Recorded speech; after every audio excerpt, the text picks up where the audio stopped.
Hello students, welcome to JC Classes. इस video में है क्लास 8 मैथमेटिक्स एक्सरसाइज 20 बी का क्वेश्चन नंबर 11। क्वेश्चन हमारे सामने ये है कि the curve surface area of a cylinder is 4400 centimetre square and the circumference of its base is 110 centimetre. Find the volume of the cylinder. क्या है कि एक सिलेंडर का कर्व सरफेस एरिया इतना है, इतना सेंटीमीटर स्क्वायर है, और सर्कमफ्रेंस जो है उसका बेस का सर्कमफ्रेंस वो है 110 सेंटीमीटर। तो हमें क्या फाइंड आउट करना है? वॉल्यूम फाइंड आउट करना है। तो देखिए हमारा सॉल्यूशन स्टार्ट होता है यहाँ से। कैसा होता है? ऐसा ही नहीं होता है। सिलेंडर ये हो गया उसका curve surface area 4400 centimetre square, और जो बेस का सर्कमफ्रेंस है ये कितना है? 110 सेंटीमीटर बेस का सर्कमफ्रेंस। यहाँ देखिए हम लिखेंगे कर्व सरफेस एरिया गिवन है, given curve surface area 4400 centimetre square, सही है। और सर्कमफ्रेंस दिया गया है, circumference of the base, base इसका टू कितना है? 110 सेंटीमीटर है। तो सर्कमफ्रेंस देखिए ये जो है इस सर्किल के जैसा ही है, तो सर्किल का जो सर्कमफ्रेंस होगा वो बेस का भी सर्कमफ्रेंस होगा। तो क्या होता है? 2 पाई आर इसका 110 सेंटीमीटर। यहां से आर निकल जाएगा, आर इसका क्या होगा? 110 सेंटीमीटर इंटू नहीं होगा, डिवाइड होगा। नहीं तो इसको ऐसा काम कीजिए, it's implies that 2 into 22/7 pi का numerical value into r equal to 110 centimetre. तो it's implies that r equal to क्या है कि 7 इधर डिवाइड में है, उधर जाके मल्टीप्लाई हो जाएगा। 110 इंटू 7 बाई 2 इंटू 22 इतना सेंटीमीटर। 11 10 जा 11 10 जा 110, 11 2 जा 22, 2 1 जा 2, 2 5 जा 10।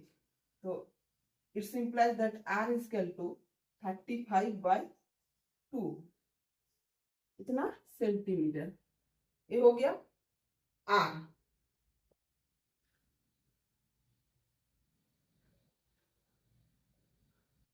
अभी curve surface area, curve surface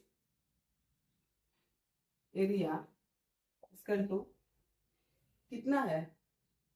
4400 centimetre square. तो कर्व सरफेस एरिया का फॉर्मूला क्या होता है? It's implies that 2 pi r h equal to 4400 centimetre square. देखिए यहां से आप 2 पाई का न्यूमेरिकल वैल्यू 22/7 इंटू आर का वैल्यू 35/2 लिख के भी एच का आप वैल्यू निकाल सकते हैं। नहीं तो हम क्या करेंगे, एक काम 2 पाई आर का क्या है वैल्यू? 110 सेंटीमीटर। इसके बदले हम क्या लिखेंगे? 110 सेंटीमीटर लिखेंगे, इजी हो जाएगा। 110 सेंटीमीटर, उसके बाद h equal to 4400 centimetre square. तो h equal to implies that h is equal to 4400 divided by a centimeter square divided by 110 centimetre. 0 से 0 कैंसल आउट है, सेंटीमीटर से सेंटीमीटर कैंसल आउट। तो 11 4 जा 44 और 0 तो इसलिए h equal to 40 centimetre. h का वैल्यू कितना है? 40 सेंटीमीटर आ गया। आप अगर ऐसे ही वैल्यू रख के करते, r का वैल्यू अलग से 2 पाई का 22/7, तभी h का वैल्यू 40 सेंटीमीटर ही आता।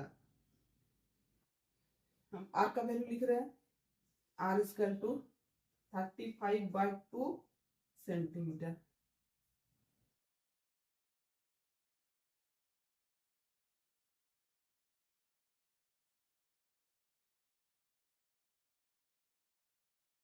यहाँ हम लिख ले ताकि r का वैल्यू हमें याद रहे, हम भूले नहीं।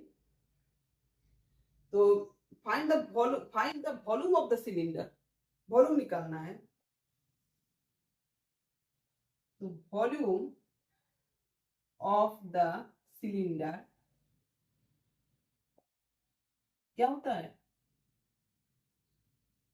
पाई r square h, pi r square H.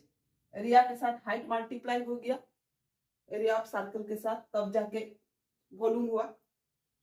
इसका टू पाई का numerical value 22/7 into r square, r का वैल्यू 35/2 सेंटीमीटर का स्क्वायर इंटू एच 40 सेंटीमीटर, इतना हुआ।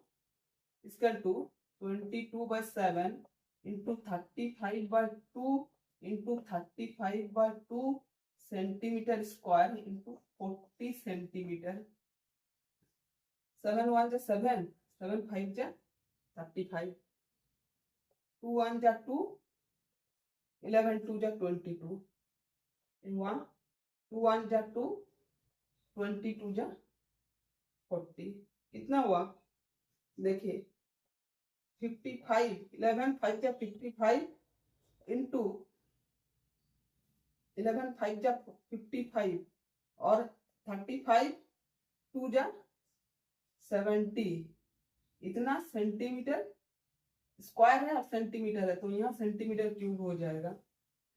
इसका टू 70 के साथ 7 के साथ 55 का मल्टीप्लाई कीजिए, 5 7 जा 35, 5 7 जा 35, 36 37 38, 38 और यहाँ एक जीरो, और यहाँ देखिए 20 का एक जीरो है जो हम लिखे नहीं थे, छूटा था। 35 2 जा 70 और यहाँ एक जीरो, तो यहाँ और एक जीरो आ गया। समझ में आया? दो जीरो, 35 2 जा 70 और उसका 20 का एक जीरो, और उसके बाद 5 7 जा 35, 5 7 जा 35, 30 36 37 38 और दो जीरो, ये सेंटीमीटर क्यूब, ये आंसर। इसी के साथ क्वेश्चन नंबर 11 होता है कंप्लीट। वीडियो अगर अच्छा लगे तो लाइक कर देना और दोस्तों के बीच शेयर करना। Thank you.